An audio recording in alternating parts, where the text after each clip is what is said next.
Bom, queridos irmãos, é uma alegria podermos celebrar esta Santa Eucaristia e celebrarmos também o dom da graça de corresponder àquilo que é a vontade de Deus para as nossas vidas e saber que nele nós encontramos descanso, nós encontramos repouso e nós encontramos uma paz verdadeira e serena. Porque quando estamos dentro daquilo que é o jugo e o fardo de Deus em nossas vidas, esse jugo e esse fardo, ele se torna uma manifestação e uma fonte de prazer de Deus para a nossa vida. Porque Deus, Ele joga sobre nós, Ele faz pesar sobre nós aquilo que nos realiza, aquilo que nos faz plenamente felizes, aquilo que nos preenche no mais profundo do nosso interior.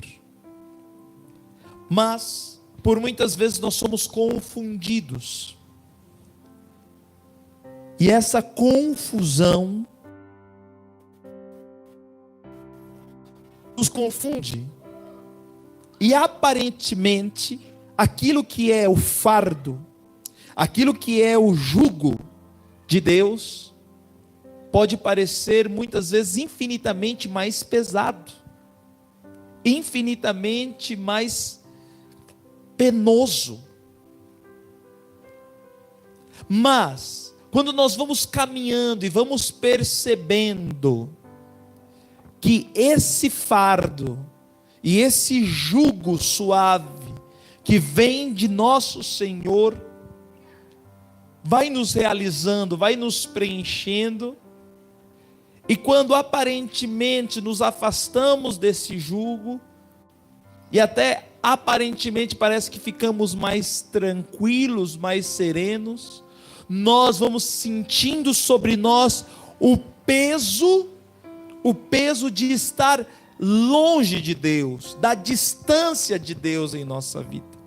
O jugo do mundo, ele se torna pesado. Quando Deus fala, vem até mim, entrega sobre mim os teus fardos, o teu jugo, o teu peso, a tua fadiga, que eu vos darei descanso. Nosso Senhor Jesus, Ele quer se manifestar e quer mostrar para nós que esse fardo e esse jugo que vem dele nos preenche. E quando Ele pede para a gente entregar aquilo que é nosso, nós vamos nos sentindo aliviados. Por quê? Porque tudo aquilo que é nosso, tudo aquilo que aparentemente nos esmaga, nos faz sofrer, é tudo um fruto do distanciamento nosso e de Deus. É fruto da nossa distância do Pai.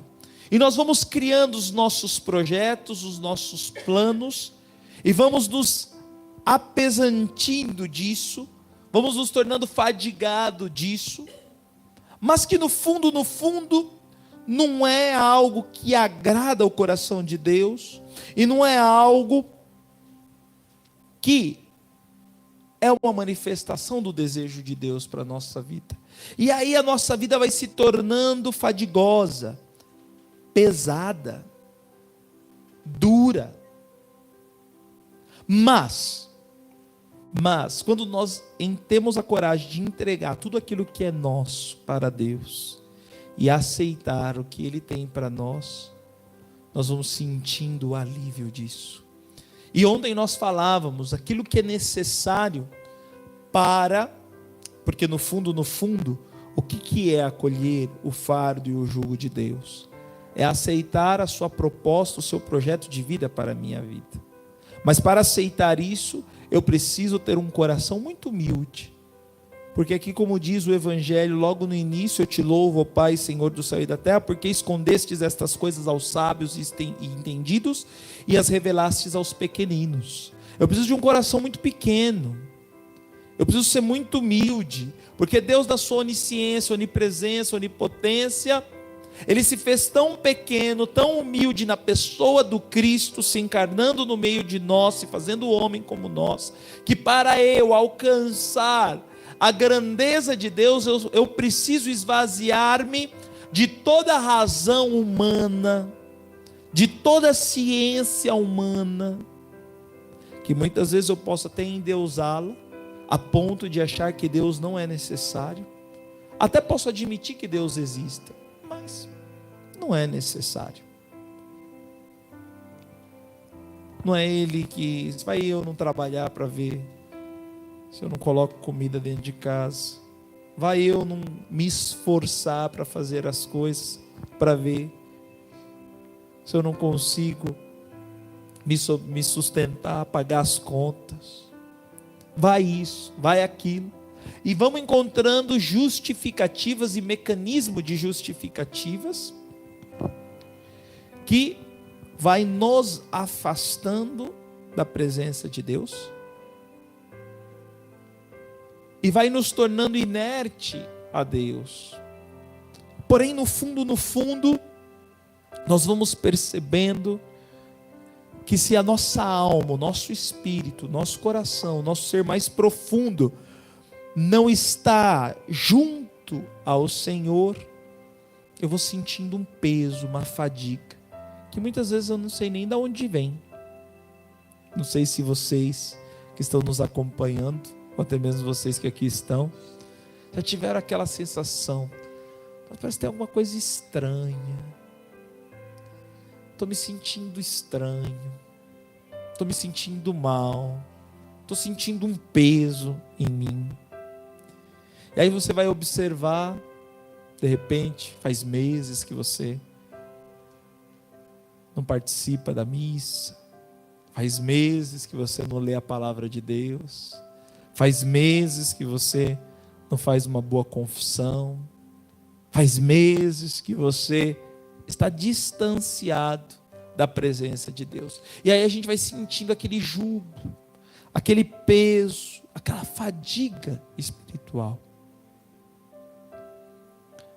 E quando a gente vai se aproximando de Deus, parece que esse peso vai se aliviando.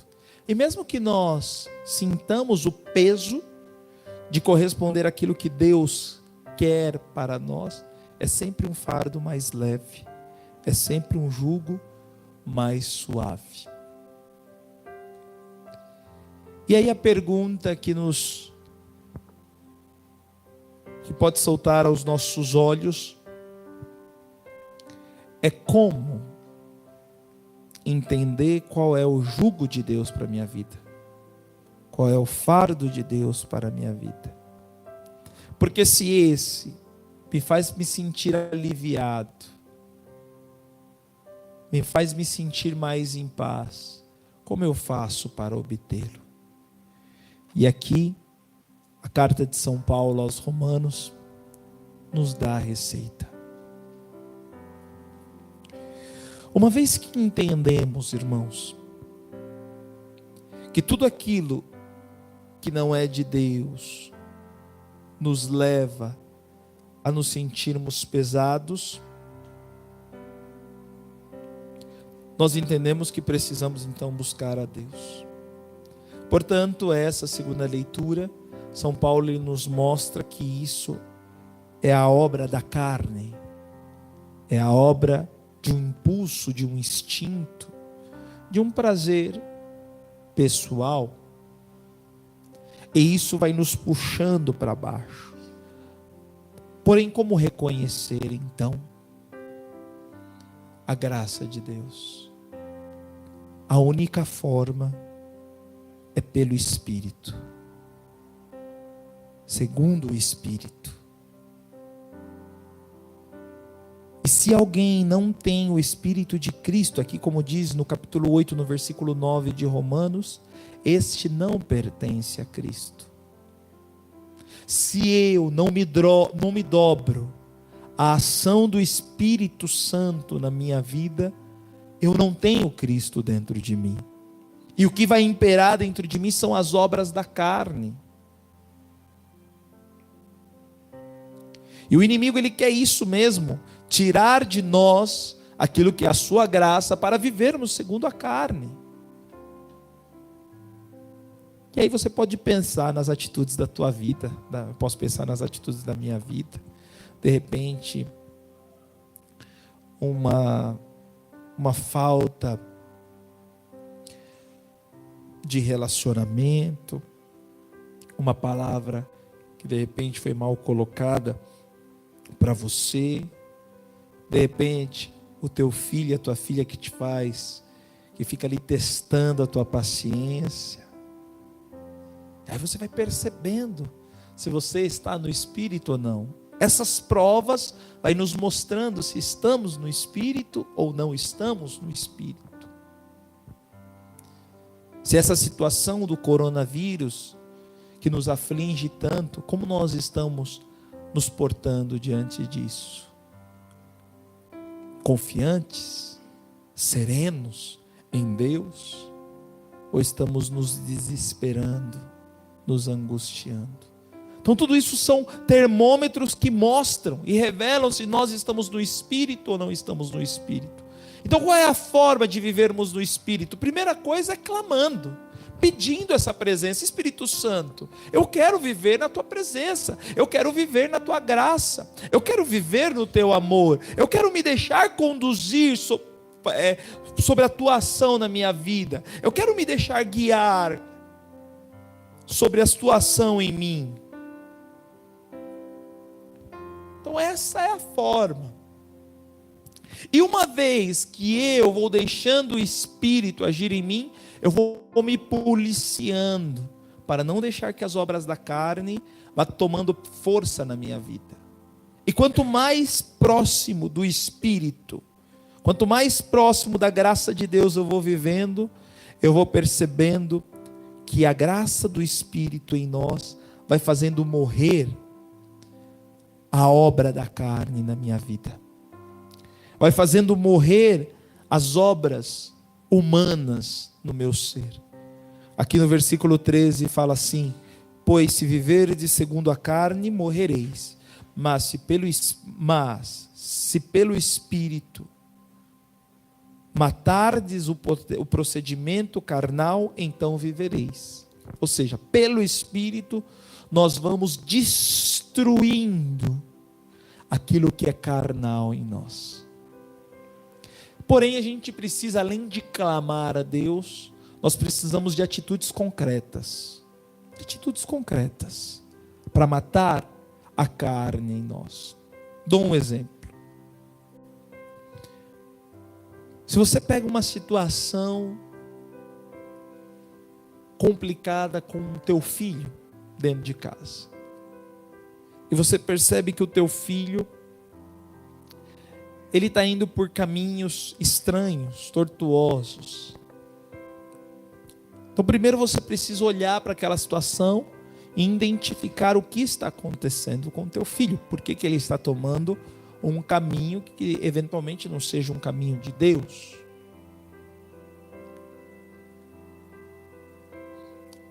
E a partir do momento que você identifica, você vai usando métodos paliativos para mudar esse caminho do qual ele está vivendo.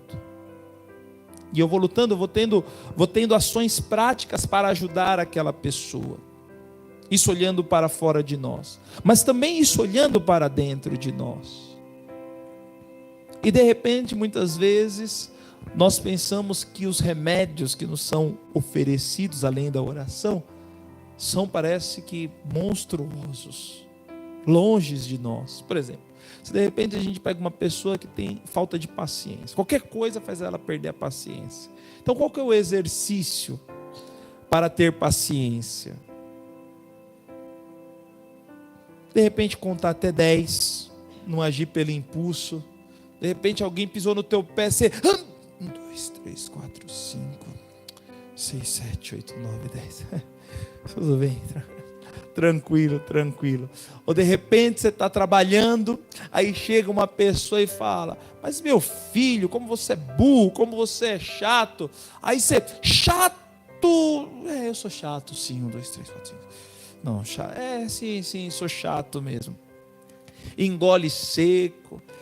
Aí a vontade era de dar um pé no ouvido da pessoa. Aí você engole seco, fala: Jesus, me ajuda, me dá tempo. Então você fica atento para não cair naquela situação. E você vai vencendo, e vai pedindo graça sobre aquele teu defeito. E você vai percebendo que as obras da carne vai perdendo a força. Por quê? O que acontece? Se você perde a paciência, alguém faz você perder a paciência, você fala: seu desgramado, e pum, no pé do ouvido dele, isso e aquilo. Aí aquela pessoa faz aquele pé de guerra. Aí você volta e fala: caramba, não consegui vencer. Olha aí, perdi a paciência de novo.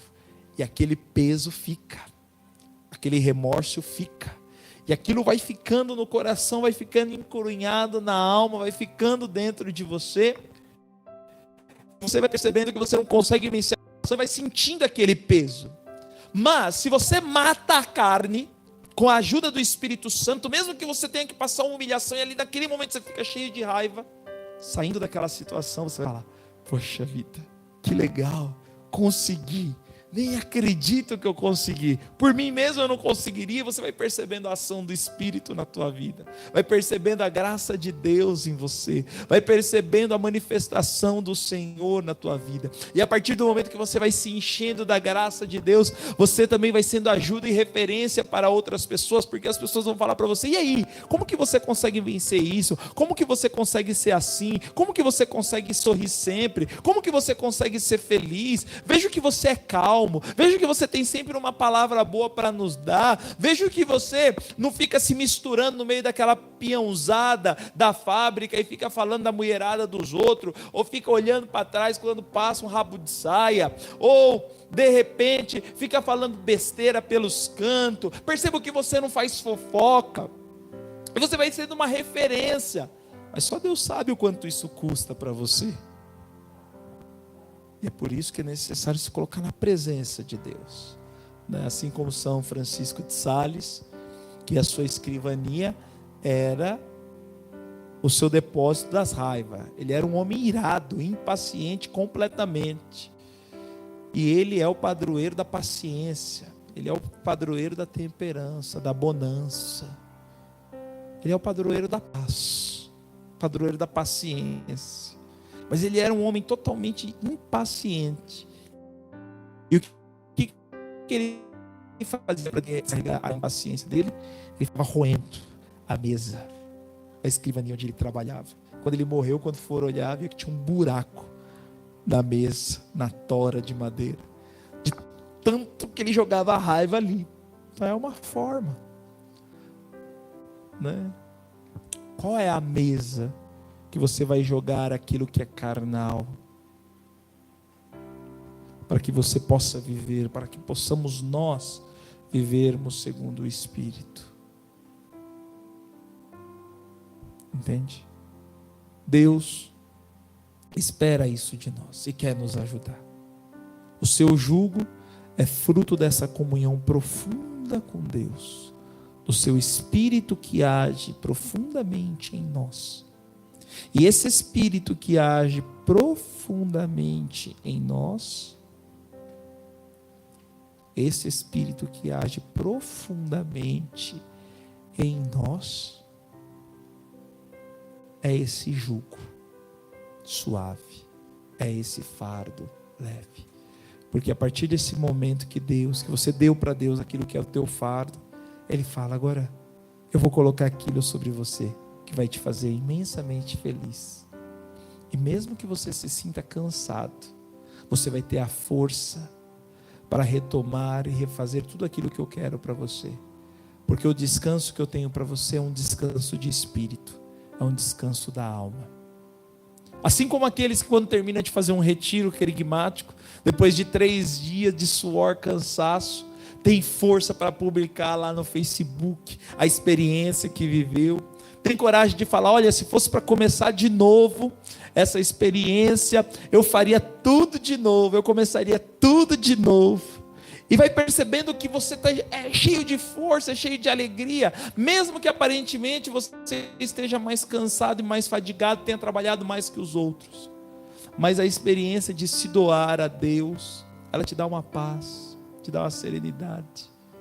E que você fala até: poxa, eu não sei onde eu estou encontrando força, não sei como eu fiquei de pé. Sabe sim, foi Deus, foi a graça de Deus. Por isso, nos abramos a essa ação do Espírito. Procuremos viver segundo o Espírito. E pouco a pouco, vivendo no Espírito, vamos matando a carne em nós.